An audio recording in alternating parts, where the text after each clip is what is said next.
What's going on, guys? Apache here, bringing you another YouTube video, and we're getting close to the holiday season, meaning every company out there that's trying to sell you a piece of technology is in a dick measuring contest. They all want you. But you have the Xbox One Scorpio from Microsoft, you have the PS4 Pro and PS4 Slim from Sony, and then even the iPhone 7 is competing with the Samsung. But you know what? That's not what we're here to talk about. And the console I'm singling out today is the PS4 Pro because I saw it released the other day and I kind of had some feelings about it, right? Well, I'm not here to persuade you to not get it or buy it or whatever. I'm here to give you some information and my thoughts, and maybe it'll help lean you in whatever direction that you are already leaning towards. Like if you were thinking about getting it, maybe you didn't know some of this, or if you just didn't want to get it anyways, maybe you'll say, you know what, screw my opinion, and then just go buy it. I mean, that's totally up to you. So that's my disclaimer for this video. Now, I own a PS4 and an Xbox One, so I'm not biased to any console, and everything I think about each individual console is just coming from a preference of pure critic, right? Anyways, the one thing that is nice about the console that I will say that, I mean, you kind of expect out of an upgraded console that's still like a PS4 or an Xbox One is that it has a faster GPU. For those of you who don't really get into that kind of stuff, neither do I, not that much, it just basically runs faster. It has a better processor. It's like getting a computer that'll load a website faster. So chances are you're gonna have faster downloads unless you live in Zimbabwe and your internet blows ass. So it's got a faster processor. Yay, that's, you know, that's a given. But it also has 4K resolution.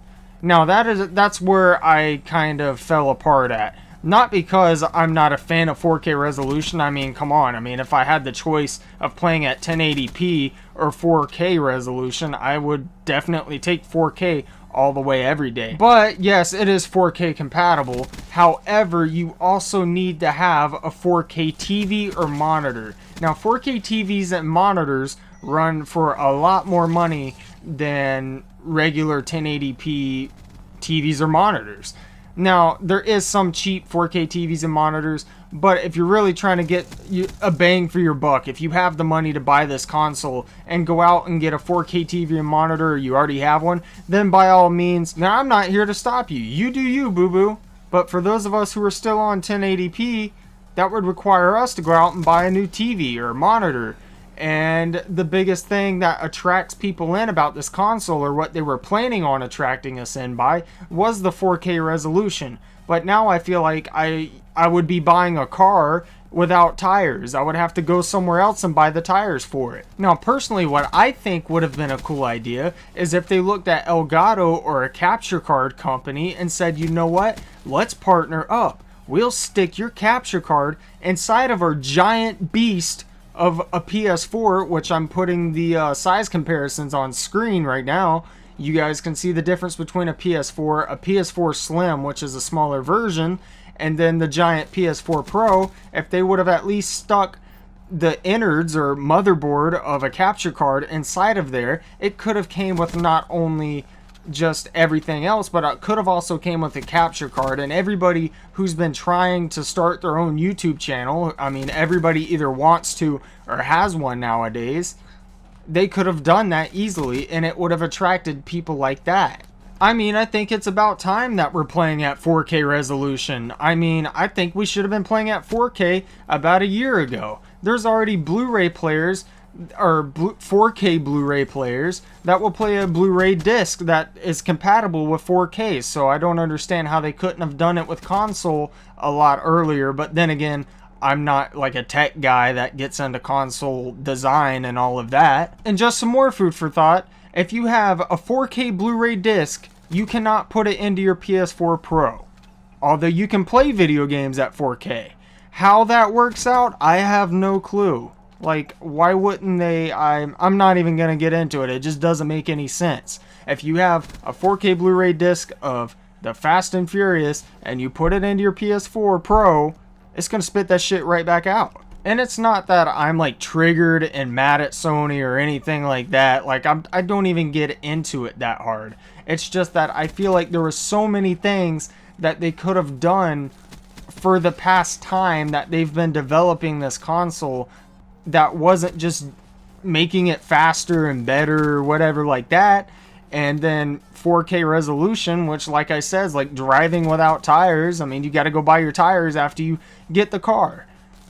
I just feel like there were so many things that they could have added and integrated into this console that they failed to do. So if you're planning on getting it or not getting it, I mean, I'm not sold on it quite yet unless they come out with some other thing before the holiday season trying to compete with Microsoft and the Xbox One S.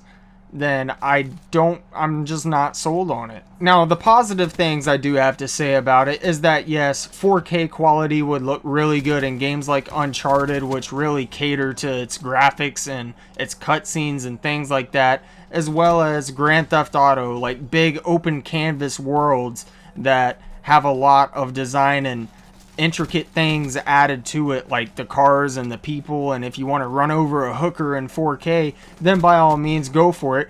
And possibly by the end of this year, when the season comes around, I might feel a little urge to buy and end up getting it. I'm not saying that I'm not going to get it. I'm just at this time not sold on it. And if anybody else is feeling the same way, I'm not going to be surprised. I mean, I've been more excited about consoles in the past before this than I am about one in 2016.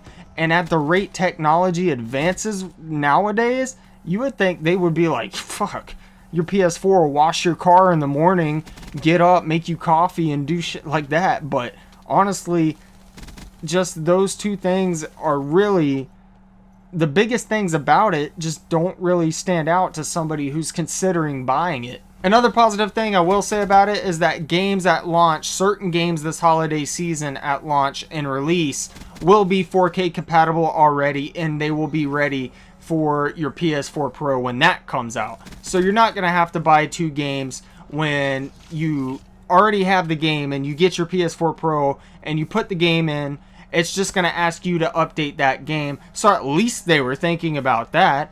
And my biggest frustration is almost not even the fact that you have to go buy another TV or monitor. It's really the fact that 4K we kind of expect at this point. And secondly, there were so many other cool things that they could have integrated into this console, and they would have won up Microsoft by doing that. It's just that they kind of missed the boat. They just weren't thinking about it. The Xbox One S and the PS4 Pro have so much in common that it almost defeats everything separating them. But my opinion's only one opinion. Let me know what you guys think about it in the comment section below. Are you sold on it? Are you getting it? Are you thinking about it? Not getting it? Are you frustrated? It's totally up to you. Like I said, I'm not trying to persuade you either way. I'm just basically blurting out my thoughts. And with that said, guys, if you drop a like or subscribe to the channel, I'd extremely appreciate it, and it'd help the channel grow. And yeah, with that said, I will see you guys later.